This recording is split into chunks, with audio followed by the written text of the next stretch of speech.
Hello dear students, आप कैसे हैं आप लोग सभी। आई होप कि आप सभी अच्छे होंगे। तो आज की क्लास में हम बात करने वाले हैं कुछ बहुत ही इम्पोर्टेंट टॉपिक्स की। जो सबसे पहले हम बात करेंगे एटॉमिक मास की, उसके बाद हम बात करेंगे एवरेज एटॉमिक मास कैसे हम निकालते हैं, उसके बाद मॉलिक्यूलर मास, और फिर उसके बाद फार्मूला मास की बात करेंगे। तो सबसे पहले बच्चों हम बात करते हैं एटॉमिक मास की। तो देखो एटॉमिक मास को कैसे डिफाइन किया गया, इसके बारे में बताया क्या गया ठीक है। तो एटॉमिक मास जो होता है जनरली बहुत ही एटम से कंसीडर किया जाता है। एक्चुअली किसी भी एटम का जो मास होता है, ठीक, उस मास को हम क्या कहते हैं, एटॉमिक मास। तो जो एटॉमिक मास होता है, ठीक है, एटॉमिक मास और the mass of an atom is actually very very small. ठीक है, बहुत ही स्मॉल होता है। किसी भी एटम का जो मास होता है बहुत ही स्मॉल होता है। ऐसा क्यों? क्योंकि atoms are extremely small. Atom क्या होते हैं, बहुत ही ज़्यादा स्मॉल होते हैं। द एटॉमिक मास और the mass of an atom is actually very very small because atom are extremely small. In the present system of atomic masses is based on the carbon 12 as the standard and has been agreed upon in 1961.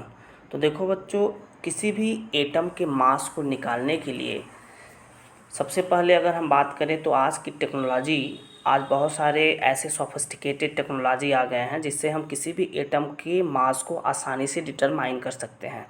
ठीक है, जैसे mass spectroscopy एक ऐसा technique है जिसके through हम क्या कर सकते हैं, किसी भी एटम के मास को एक्यूरेटली डिटरमाइन कर सकते हैं।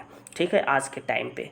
लेकिन बात करते हैं हम पुराने टाइम पे, तो पुराने समय में क्या होता था कि किसी भी एटम के मास को निकालने के लिए हम क्या करते थे, उसका रिलेटिव मास निकालते थे।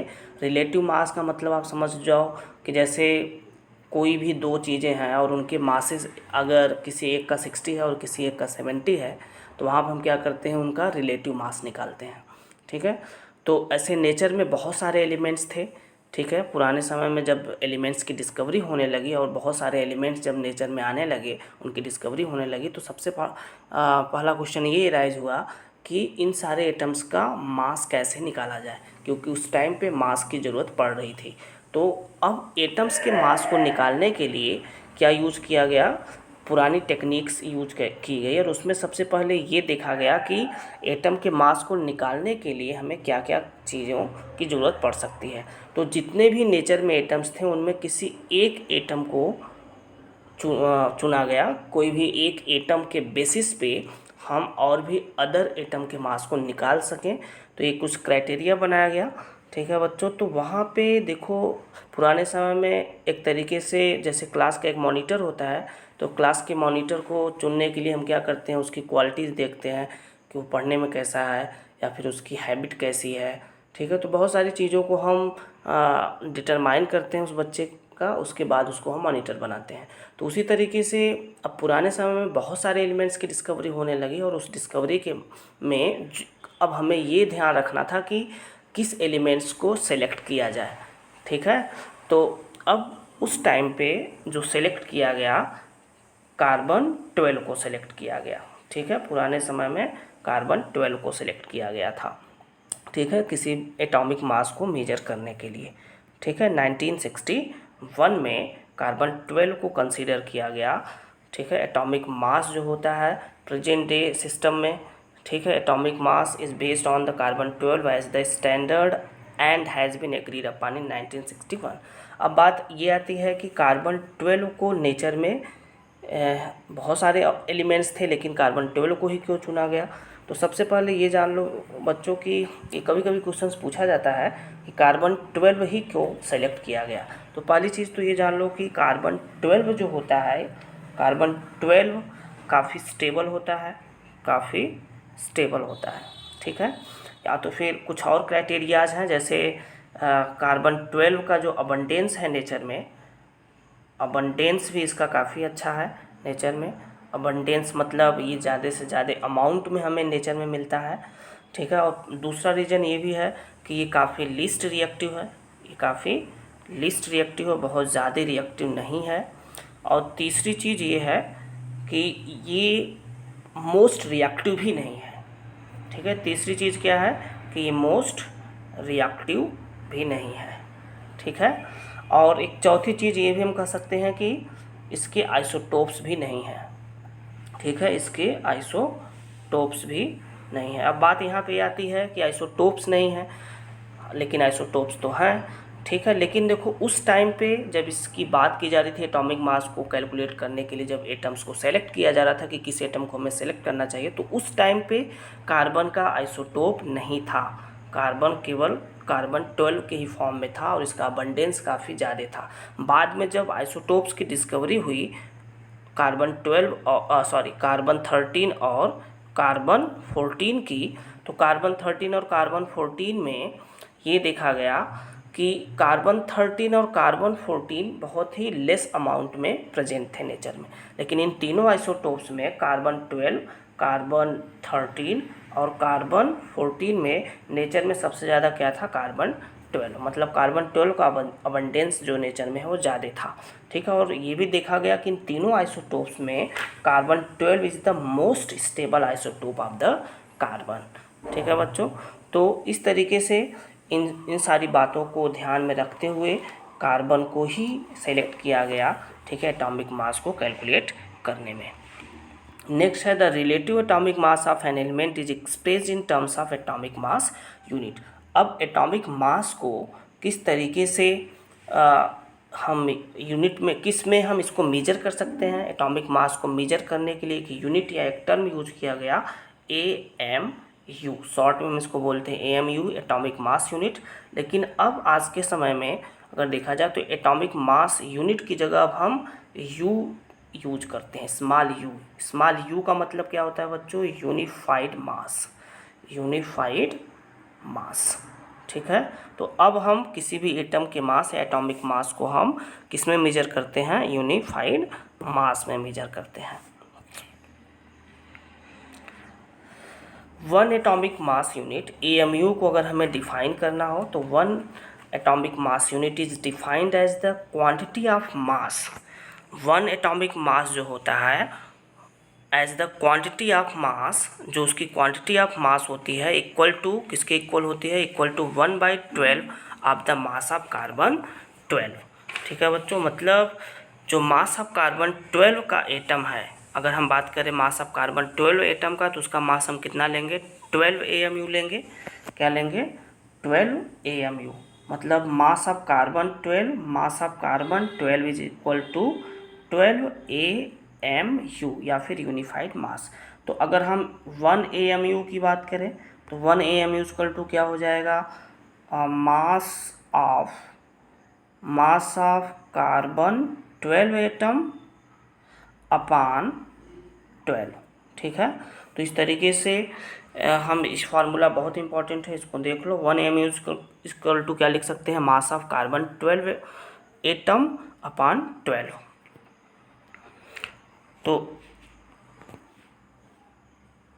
इस तरीके से एटॉमिक मास को हम मेजर करते हैं। और एटॉमिक मास को देखो बच्चों, आपके NCERT में भी दिया है कि जो हमने अभी डेफिनेशन आपको बताया, उस डेफिनेशन के अकॉर्डिंग अगर हम बात करें तो उस डेफिनेशन के अकॉर्डिंग अगर देखा जाए तो हम ये कह सकते हैं कि on the basis of this definition the relative atomic mass works. मतलब इन डेफिनेशंस के बेसिस पे हम ये कह सकते हैं कि इन डेफिनेशन के बेसिस पे, on the basis of this definition the relative atomic mass of hydrogen found to be 1.008। मतलब डेफिनेशन जो हमने अभी आपको बताया है AMU का, 1 AMU का, उस डेफिनेशन के बेसिस पे हम ये कह सकते हैं कि जो इनका रिलेटिव एटॉमिक मास हाइड्रोजन का था वो कितना फाइंड आउट किया गया, 1.008।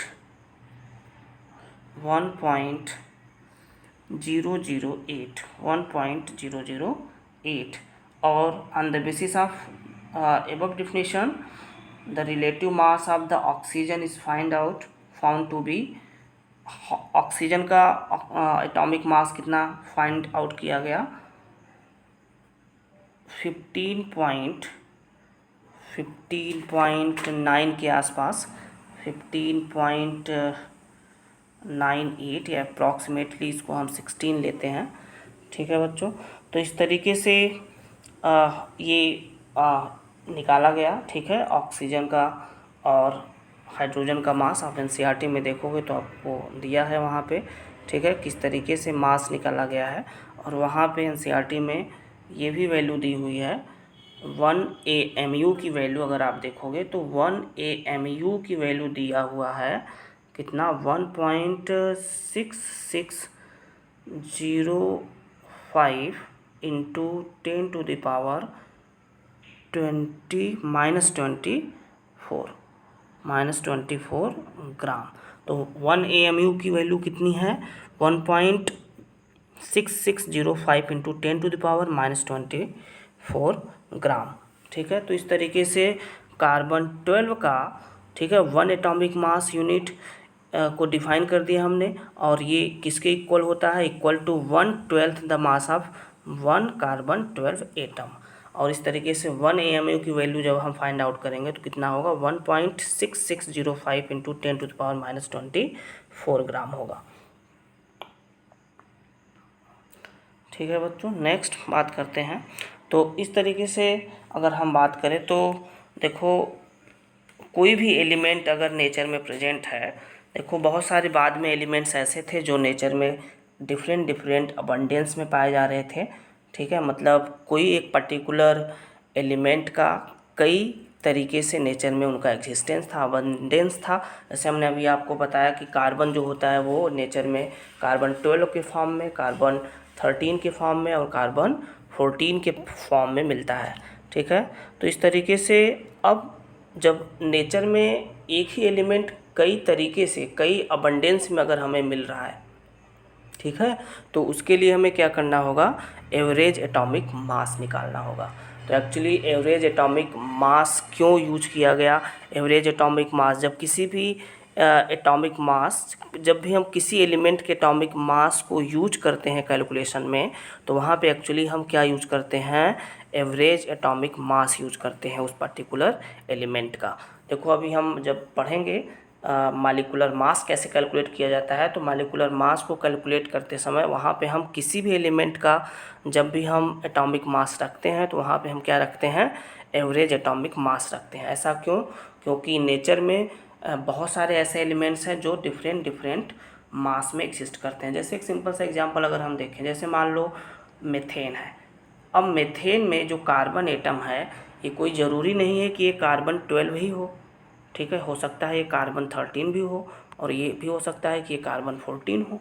कोई फिक्स नहीं है, ये हम नहीं कह सकते ये जो कार्बन है मीथेन में कार्बन 12 ही होगा, ठीक है, क्योंकि नेचर में तो कार्बन 12 की फॉर्म में भी है, कार्बन 13 भी है और कार्बन 14 भी है, ठीक है। तो इसलिए हमें क्या करना पड़ता है, एवरेज एटॉमिक मास निकालना पड़ता है, ठीक है। किसी भी एलिमेंट का जो मास है, एग्जैक्ट मास हमें तभी पता चलेगा जब उसका हम एवरेज निकालेंगे। तो इस तरीके से जब भी किसी कंपाउंड में जब हम किसी एलिमेंट का मास रखते हैं तो वहाँ पे हम उस मास, कौन सा मास यूज करते हैं, एवरेज एटॉमिक मास यूज करते हैं।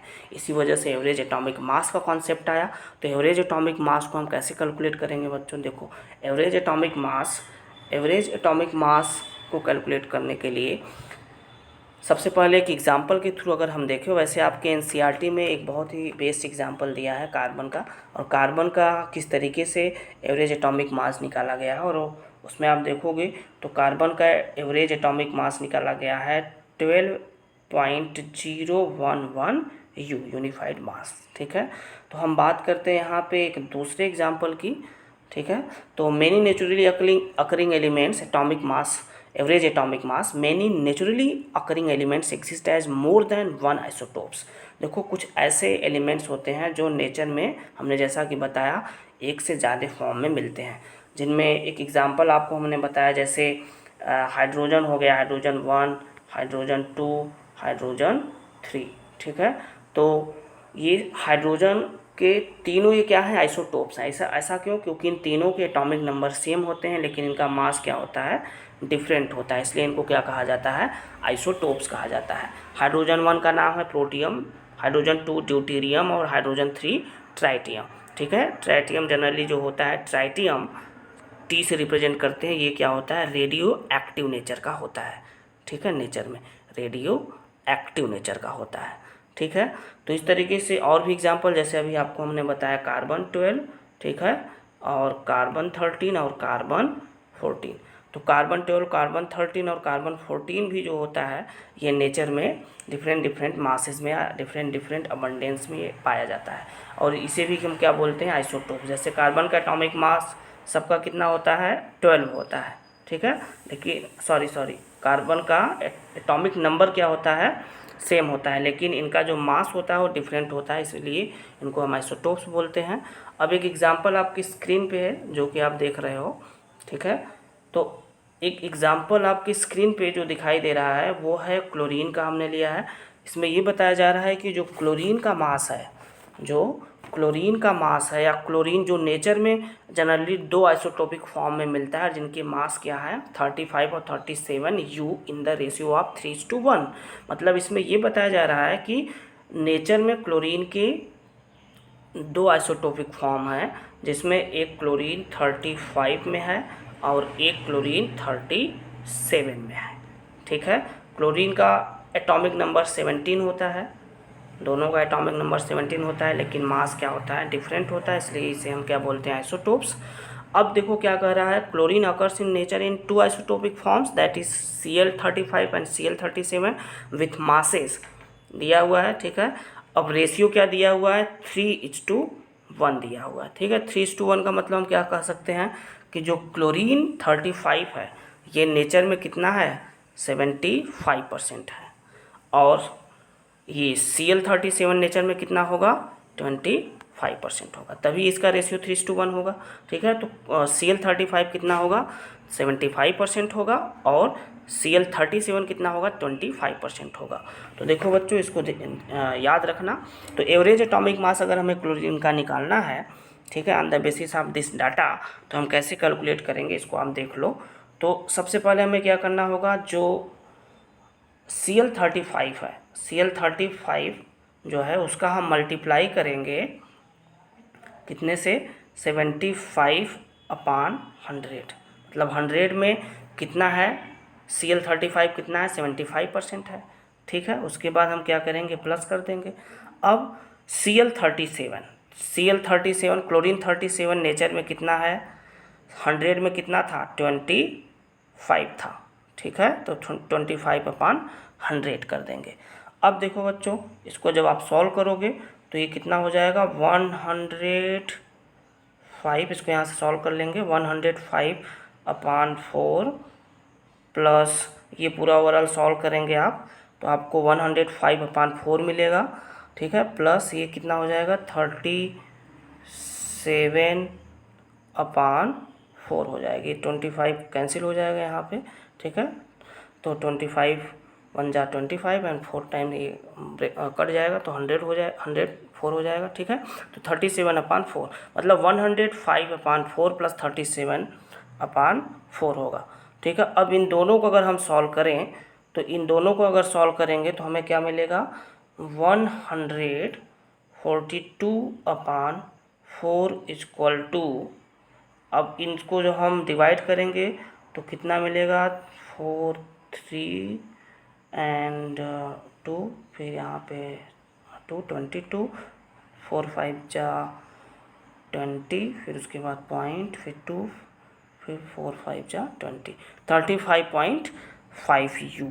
तो यहाँ पे आपने क्या देखा, जो क्लोरीन आइसोटोप्स है ये नेचर में 35 और 37 मास में पाया जाता है, इसका रेशियो 3:1 है, ठीक है। तो उसके बेसिस हमने क्या किया, उसके बेसिस पे हमने जब क्लोरीन का एटॉमिक मास, एवरेज एटॉमिक मास निकाला तो कितना आया, 35.5 यूनिफाइड मास। तो देखो बच्चों, क्लोरीन का जब भी हम कहीं कैलकुलेशन में यूज करते हैं एटॉमिक मास के तौर पे, तो उसका हम क्या यूज करते हैं, एवरेज एटॉमिक मास, और एवरेज एटॉमिक मास हम जनरली कितना यूज करते हैं, 35.5 यूज करते हैं। तो एवरेज एटॉमिक मास बहुत ही इंपॉर्टेंट टॉपिक है। एवरेज एटॉमिक मास का यूज हम मॉलिक्यूलर मास में करते हैं। अब बात करते हैं बच्चों, मॉलिक्यूलर मास कैसे फाइंड आउट किया जाता है, ठीक है। तो मॉलिक्यूलर मास नेक्स्ट टॉपिक है, मॉलिक्यूलर मास। तो देखो बच्चों, मॉलिक्यूलर मास निकालने के लिए सबसे पहले हमें क्या, ये जान लो कि मॉलिक्यूलर मास क्या होता है और उसको हम कैसे फाइंड आउट करते हैं। इसको एक बहुत ही इम्पॉर्टेंट फार्मूले के थ्रू हम समझते हैं, ठीक है। तो molecular mass is the sum of atomic masses of the elements present in molecule. Molecular mass क्या होता है बच्चों? मालिकुलर मास का मतलब ये कि जितने भी मालिक्यूल्स हैं, जितने भी मालिक्यूल्स हैं, मतलब किसी भी कंपाउंड के मालिक्यूल के मास को हम क्या करते हैं, किसी भी कंपाउंड के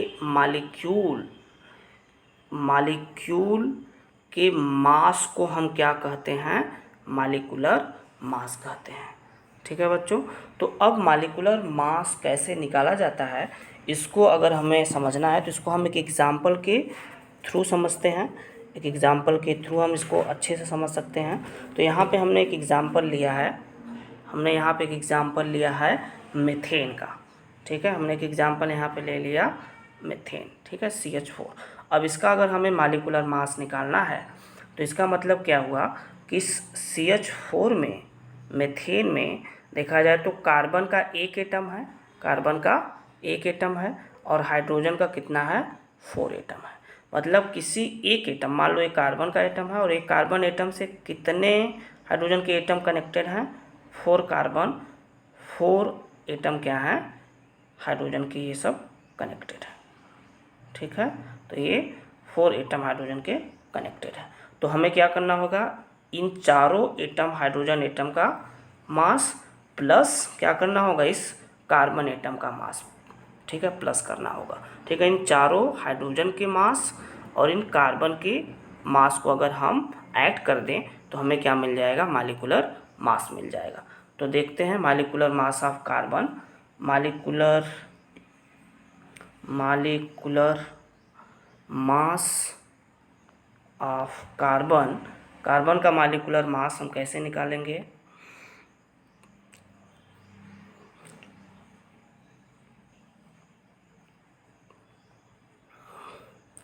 तो देखो बच्चों, कार्बन का मालिकुलर मास निकालने के लिए, मीथेन का मालिकुलर मास हम बहुत इजीली निकाल सकते हैं। यहाँ पे देखो कार्बन का 1 एटम है तो 1 इंटू क्या करना होगा? कार्बन का हम एवरेज एटॉमिक मास अभी हमने आपको बताया कितना होता है, 12.011 U होता है। फिर हम क्या करेंगे? प्लस कर देंगे। हाइड्रोजन के 4 एटम है, 4 मल्टीप्लाइड बाई हाइड्रोजन का एवरेज एटॉमिक मास कितना होता है? 1.008। ये एक्यूरेट होता है। जब इसको आप सॉल्व करोगे बच्चों, इसको ऐड करोगे तो आपको कितना मिलेगा? 16.043 U। ठीक है, तो इसलिए मीथेन का जो मालिकुलर मास होगा वो कितना होगा? 16.043। ठीक है, नेक्स्ट एग्जांपल अगर हम देखें बच्चों वाटर का, तो वाटर का मालिकुलर मास निकालने के लिए हमें क्या करना होगा? हाइड्रोजन के 2 एटम है तो यहाँ पे 2 का मल्टीप्लाई हाइड्रोजन के 1 एटॉमिक मास से करना होगा। और हाइड्रोजन का 1 एटॉमिक मास कितना होता है? एक एटम का मास 1.008 होता है।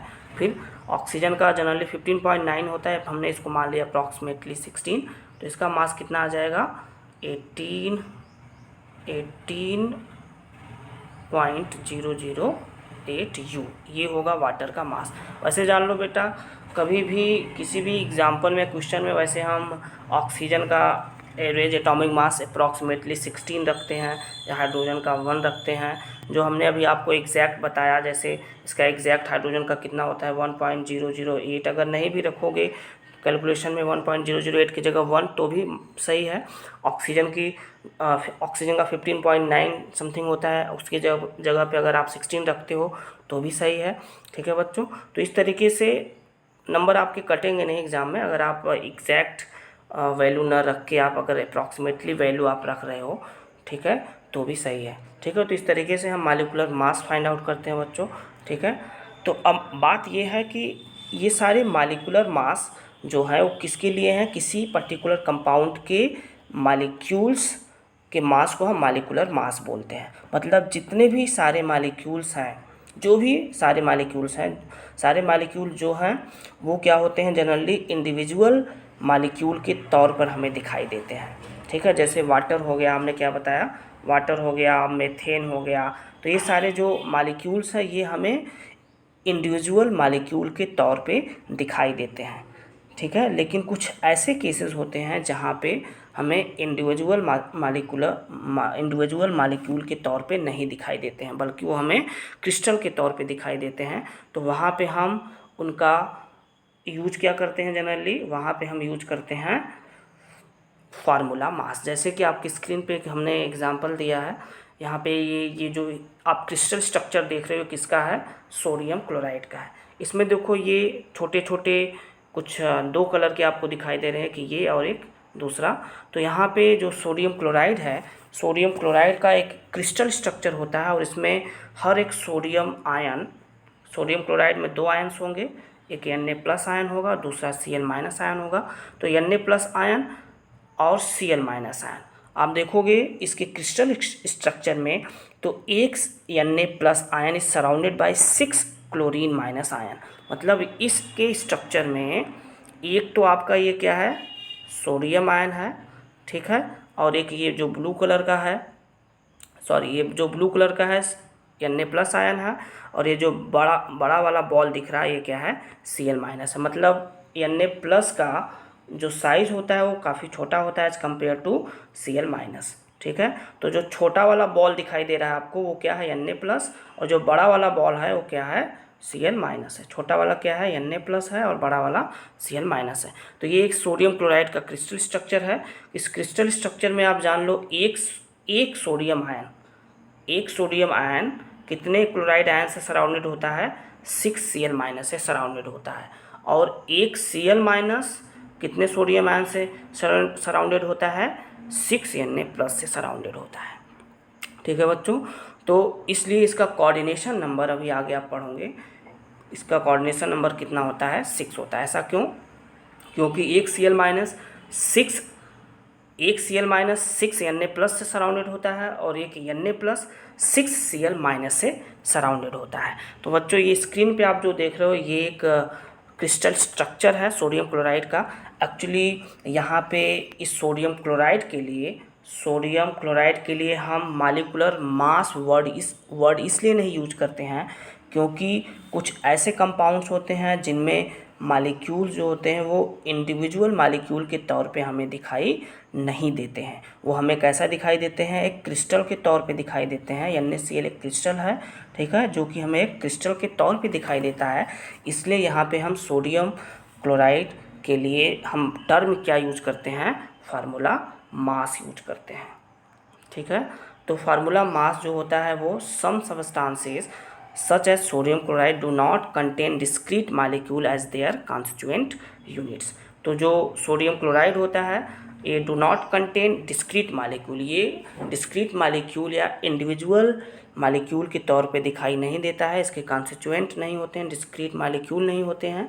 ये क्या होता है, एक तरीके का क्रिस्टल स्ट्रक्चर होता है। In such compounds positive and negative entities are arranged in a 3 dimensional structure. जो कि अभी आपने देखा कि सोडियम क्लोराइड का जो स्ट्रक्चर होता है वो 3 डायमेंशनल होता है, ठीक है बच्चों। अब the formula such as NaCl is use to calculate the formula mass instead of molecular mass as in the solid state. Sodium chloride does not exist as a single entities. मतलब sodium chloride जो होता है NaCl एक single entities के तौर पे ये exist नहीं करता है, ये हमेशा एक क्रिस्टल के फॉर्म में एग्जिस्ट करता है। इसलिए इसका हम क्या यूज करते हैं, यहाँ पे मालिकुलर मास नहीं यूज करके टर्म क्या यूज करते हैं, हम यहाँ पे यूज करते हैं फार्मूला मास। तो बच्चों यहाँ पे फार्मूला मास अगर हमें NaCl का निकालना हो, फार्मूला मास ऑफ NaCl तो कितना होगा, Na का एटॉमिक मास कितना आप लेते हो, 23 U यूनिफाइड मास प्लस क्या होगा, एक Na है और एक Cl है। तो एक Na का हमने मास रख दिया और Cl का मास एवरेज एटॉमिक मास अभी हमने आपको बताया। तो Cl का एवरेज एटॉमिक मास कितना आया था, 35.5 U। हमने इसको क्या कर दिया, दोनों को प्लस कर दिया। तो दोनों को प्लस किया तो कितना मिला हमें, 58.5 U। अब ये 58.5 U क्या है, this is the formula mass of NaCl, this is the formula mass of NaCl। तो NaCl का हम क्या टर्म यूज करते हैं, फार्मूला मास। क्यों करते हैं, क्योंकि NaCl क्रिस्टल के फॉर्म में होता है, क्रिस्टल के तौर पे हमें दिखाई देता है, ठीक है। तो इस तरीके से हम फार्मूला मास निकालते हैं। एक्चुअली अगर देखा जाए बच्चों तो फार्मूला मास और मालिकुलर मास में जो कैलकुलेशन का तरीका है दोनों का सेम ही है, दोनों में डिफरेंस तो है नहीं, बस यहाँ पे टर्म्स अलग अलग यूज किए गए हैं, ठीक है। मॉलिक्यूलर मास कब यूज करते हैं, किसी भी कंपाउंड के मॉलिक्यूल्स जो होते हैं वो अगर मॉलिक्यूल्स इंडिविजुअल मॉलिक्यूल के तौर पे अगर हमें वो दिखाई दे रहे हैं, इंडिविजुअली अगर दिखाई दे रहे हैं, तो वहाँ पे हम उन्हें मॉलिक्यूलर मास टर्म यूज करते हैं। लेकिन अगर मान लो कि किसी भी केस में कुछ ऐसे होते हैं जहाँ पे किसी भी कंपाउंड के जो भी मॉलिक्यूल्स हैं, ठीक है, वो हमें इंडिविजुअल मॉलिक्यूल्स के तौर पे नहीं दिखाई देते हैं, बल्कि वो हमें क्रिस्टल के तौर पे दिखाई देते हैं, तो वहाँ पे हम उनके लिए क्या टर्म यूज करते हैं, फार्मूला मास टर्म यूज करते हैं। लेकिन दोनों का कैलकुलेशन का तरीका सेम ही है बच्चों, ठीक है। मॉलिक्यूलर मास और फार्मूला मास, ठीक है, एनसीईआरटी में दिया हुआ है, बुक्स में आप देख लेंगे, रिवाइज कर लेंगे, वीडियो को एक बार और देख लेंगे बच्चों, ठीक है। कोई भी डाउट होगा आप बुक से देख लेंगे, हमसे क्वेश्चंस पूछ लेंगे, ठीक है। तो जो भी प्रॉब्लम्स होगी आप हमको बताएंगे। ओके बच्चों, थैंक यू। इस वीडियो में इतना ही बस। अब नेक्स्ट क्लास में हम नेक्स्ट टॉपिक की बात करेंगे। ओके बच्चों, thank you my dear students. Okay, bye.